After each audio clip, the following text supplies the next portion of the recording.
Do you know what's absolutely insane, Calgary? Is that the apartment I had literally exactly 1 year ago is up $900 in rent. $900 from the same apartment. Please someone explain that to me. Insane. If you're currently living in Alberta, specifically Calgary area, and you live downtown in a high-rise apartment, what the fuck do you do for work? Like, I need to know, because I just went apartment shopping or like renting, whatever, with my friend the other day, and the prices are absolutely insane. And I just don't understand what job people are doing as Canadians. Like, I'm 25. What job would a 25-year-old have to be living in these apartments?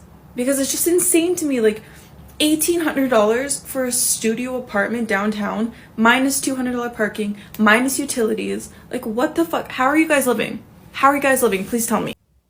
Owning a home in Canada has become a fucking fantasy for so many families. And even renting does not feel safe anymore because rents are rising faster than wages. Families are trapped. I remember when I used to look at housing prices online. Yeah, they were expensive, sure, but at least it felt possible. It felt doable. Now, prices have exploded. Even the smallest homes are completely out of reach for first-time buyers.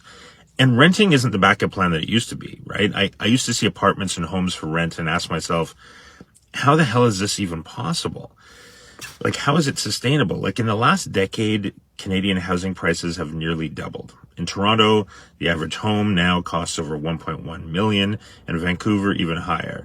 And, you know, that's before you factor in rising interest rates, which have crushed affordability even further. The average price in Canada of a home is $675,000. And renters are not spared either. In 2024, rents have shot up over 20% in a single year. The average rent is now $2,200 a month for a modest 2-bedroom, which is over 26 grand a year. And wages have not caught up. So it's no wonder families feel like they're standing still. Now, here's a myth most people believe. If I just keep working and saving, I'll eventually catch up. But the problem is the math does not add up here, right? Like, if housing rises 10% while your savings grow 2%, you'll never close the gap. In fact, it'll just broaden. So, you know, I believed for years that if I just put in the time, put in the effort, that someday I'll be there. But that someday never came. So I was walking down the alleyway that I often walk down to get to this park, and there's someone constructing something, and I asked them, what are you building? And they said, oh, we're building a 3-bedroom, 2-bathroom apartment here. And I was like, oh, cool. How much is the rent? Oh, $5,000. $5,000, I said, $5,000. You know, I was a person in their 40s who climbed the career ladder and finally made a take home of about $5,000. It took me over 20 years working to get to a take home of $5,000. And so even if I had a person to rent this place with, so if we were a family, we would need, let's see, $200,000 a month income to have a take home, where $5,000 is only half of that. Do you know that the average annual income in Canada is $54,000? The take home for that is about $3,000, just over $3,000. I know that because that's what I worked for a significant portion of my career. And now I've been laid off.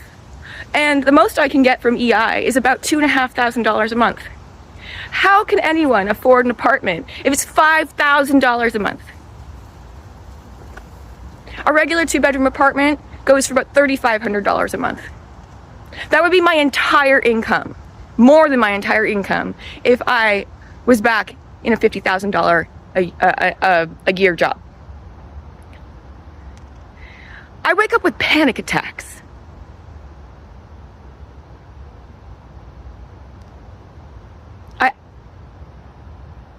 I don't know what I'm going to do.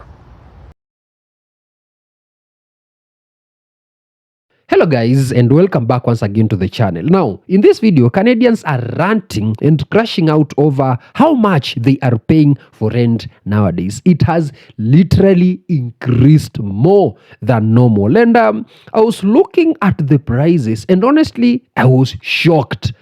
You know, from these videos you've just watched and that you are about to watch, Canadians are saying for a studio apartment, they are paying from 1,500 to 2,000 for just a studio apartment. Well, for one bedroom, most of them are paying from around 2,000 to 2,500. Well, for a two bedroom, they are paying around 2,500 to 3,500. Now, for a three bedroom apartment with two bathrooms, well, most of them are paying over 5,000. And I was like, you guys are paying a lot. And in this video, let's see how much Canadians are paying for rent, the statistics compared to the last few years, and how much Canadians are ranting, and then we shall be commenting about it. Our landlord increased our rent by $7,000 per month.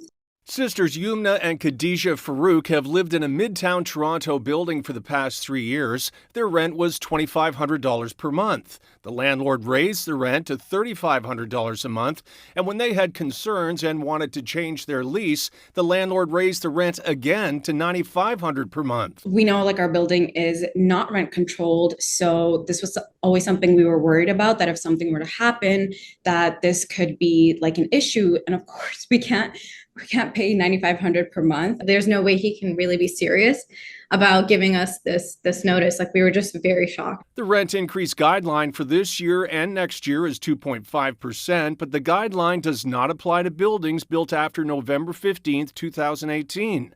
Landlords with newer buildings can raise the rent by as much as they want. This is egregious, horrible, and unfortunately, thanks to the current government, legal. Tenant advocate Jordy Dent says without rent controls, rents in some buildings are being hiked to astronomical levels. The simplest solution is to bring back rent control on all units. At Queen's Park, both the NDP and Liberal parties are calling on the Ontario government to bring back rent controls. To make rent more affordable and really help renters get by, Ontario needs to bring in strong rent control again.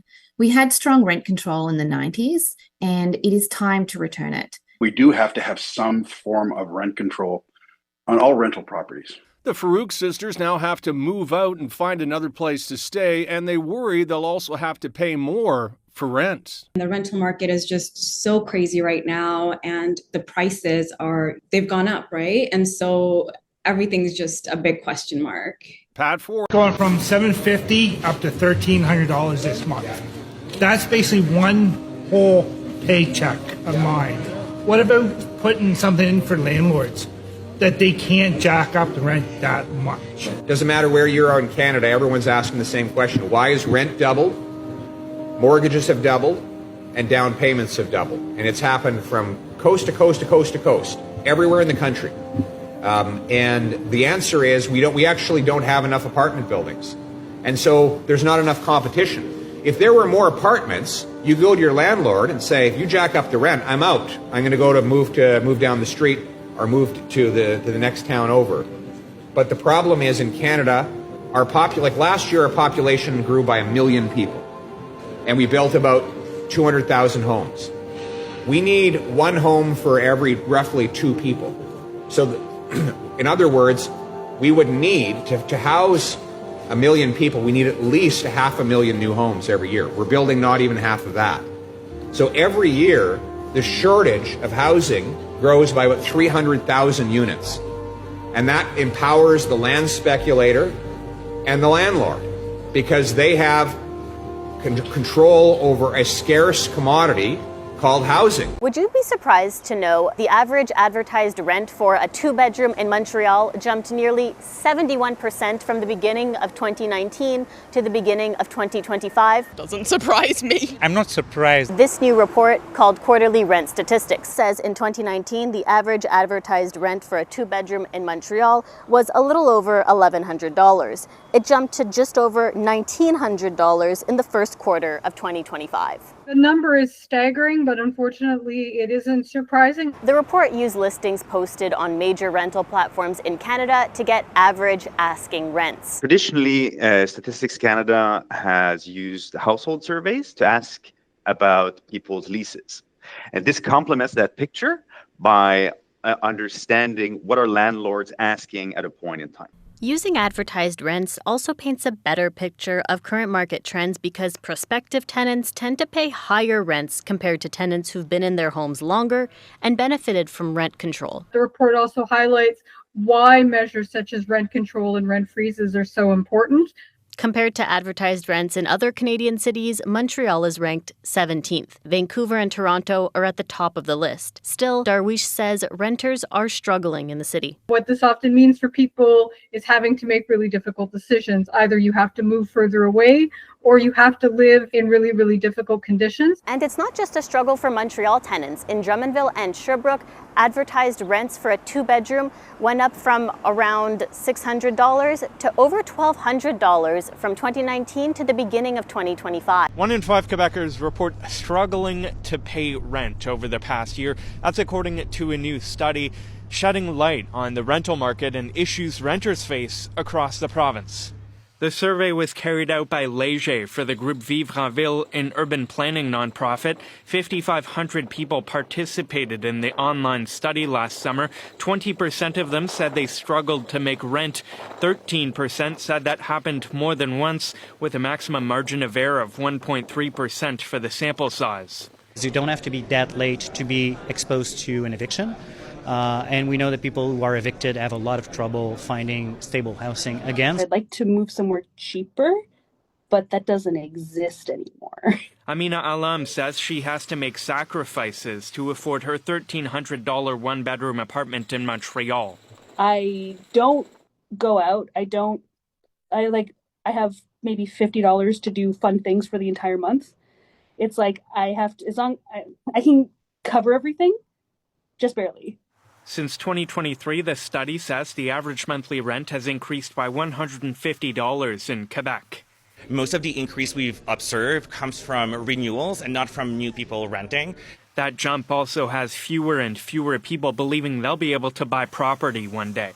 I don't think I'll ever be able to get on the property ladder. I've given up hope in not renting. The groups say the survey underscores the need for the Quebec government to implement new measures, things like a rent registry province-wide, and putting limits on landlords' ability to increase rent between tenants. They say while building more housing may help over time, they say more needs to be done in the short term. The harsh truth about renting in Canada. The rent increases yearly, but your income doesn't. Every dollar that you pay makes someone else wealthy, not you. At the end of the lease, you walk away with nothing, no assets, no equity, just memories of all the bills. Renting is a trap disguised as comfort. Get started on owning your own home today. Rents in Canada are affordable once again. It's going to piss a lot of people off, but rentals.ca is showing that rents have been falling now for 16 consecutive months across the country. Over the last 2 years, they're down over 6%. And according to the Canada Rental Affordability Index, which measures rent as a percentage of average renter household income, it suggests that rents are once again, quote, affordable. A rental surge is about to hit Canada. Watch this. Good news for tenants as rental construction is currently booming, far beyond anything we've seen in the past 40 years. This could continue driving rental prices lower, which are already falling in most major cities. But what's even more interesting when we zoom in on this is that this surge is happening at the same time that population growth has almost fallen to zero, which impacts the rental market on its own, as rental inflation and population growth are usually closely correlated. So basically, when we zoom back out and look at this, never in the past 40 years have we been building so many rentals on such little growth. This could mean the price drops you're currently seeing like this, and rental incentives like this, could be far from over. But I want to know what you guys think. Is the rental market about to hit a reset? Let me know. A new report shows the cost of rent continued to tumble in Canada last month, but remained above pre-pandemic levels. The average asking rent fell 2% year over year in January to $2,057, according to rentals.ca and Urban Nation. It was the 16th consecutive month of annual rent decreases. However, the average rent was still almost 13% higher than before COVID-19. All of the country's biggest rental markets saw annual rents dip last month, with Toronto recording a 4.6% drop. One of the biggest misunderstandings that people have about the housing crisis is that high prices mean necessarily that a bunch of people are getting rich. And this just isn't true. Gregor Robertson, the former mayor of Vancouver, now the housing minister of Canada, said that he does not want prices to go down. Of course, this is a fundamental misunderstanding of how the housing market works and how it is affecting most people. When you suggest that maybe housing prices should go down even for those who own a house, people instantly panic because they believe that their investment is no longer secure.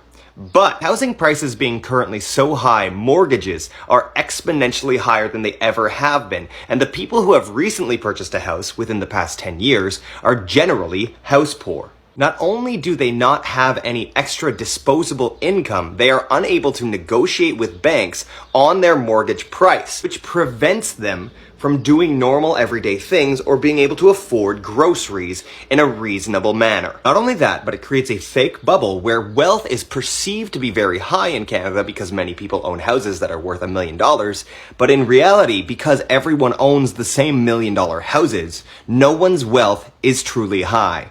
This is sort of a Incredibles, well, if everyone's super, no one's super at all. They should want to bring down housing prices because the housing prices being down means that more money will be reinvested into things such as culture and society and local businesses. When people have more disposable income, they can do things such as invest. They can do things such as go out and buy themselves dinner. They can go to shows. They can do so much more when they have more disposable income. And this will result in a stronger economy and a growing economy for the whole country. Instead, high housing prices have led to a stagnant economy, and that has made us the least growing economy in the G7. As much as people think it is a good thing that it leads to greater wealth, this is not true at all. So back on the topic of the housing market in Canada, in the US, home sellers have outpaced home buyers by over 600,000, the largest margin ever recorded in US history. And the searches on Google search for can't sell house are hitting all-time highs. And you think Canada is going to be any different? I was watching these videos and I was like, God, my goodness. Some Canadians are paying rent per month. Where I come from, I will use that rent to pay for a very good apartment complex for the next 1 year. Do you know, guys, where I come from? If someone gives me right now 3,000 Canadian dollars, I will be able to live for the whole year in a very good one-bedroom apartment. 3,000 only will pay for my rent for the whole year, 3,000 Canadian dollars. And now, why I was shocked is that someone is paying 3,000 for a one-bedroom apartment for 1 month, or 2-bedroom apartment for 1 month. And I was like, rent there is super expensive. These people should be renting all day. These people should remind the government to do something about it. Maybe build some more houses, maybe solve the housing crisis, or maybe reduce immigration, because these are the factors that leads to high cost of rent. Nowadays, Canadians are saying a landlord just wakes up in the morning and decides, well, the competition is super high. Not competition, I mean, the demand is more than the supply. Canada is not building more houses, and more Canadians and immigrants that are coming in need houses. So landlords are saying, if this person cannot pay such 3,500 for a 2-bedroom apartment, let me give that person X the same for 3,800. And they are just doing it. And apparently, most of the Canadians can't afford this. And what's even shocking is that most of the Canadians are doing 9-to-5 jobs, and they are paying all their money to rent. And I've seen also a couple of videos of Canadians are choosing, I actually posted it some weeks ago, they are now considering living inside their car with their 9-to-5 jobs so that they can avoid to pay rent because it's super expensive. It's not like they can't pay rent. If they pay rent, they'll be left with nothing, absolutely nothing. They won't be able to buy gas to go to work. They won't be able to buy food. They won't be able to buy groceries, upkeep, and basic needs. That's how serious high rent is leading Canadians take very difficult decisions. I was shocked. My goodness.